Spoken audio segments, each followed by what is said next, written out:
This was actually a profound experience I had when I was studying at Hebrew University. I had this class, and in the class, the professor was talking about one of the great scholars of the mid-20th century who was a professor at Hebrew University. And what he was famous for was correcting the text. And I don't mean the correct of the Gospel of Matthew. He was correcting the text of Amos. He was correcting the text of Isaiah. He was correcting the text of the Torah. He would read a passage and say, that can't be what it means. And he would modify the text to fit his understanding of what it should mean. This type of correction is called an emendation. And that's a technical term in textual criticism. Emendation doesn't just mean you amended the text. It means you changed the text based on conjecture. Conjecture meaning you don't have a manuscript that says that, but that's what you think the text should say. So I'm studying in this class during my master's degree in Hebrew University, and we're talking about this Professor Tur Sinai, who was famous for changing the text.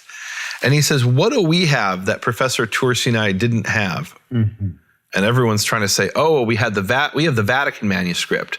Another person says, no, we've got the Paris manuscript. Well, now we've got the Aleppo Codex. And the professor said, no, what we have is the text the way it was written. And what Tur Sinai had was a text of his own creation. And that really struck me to my core.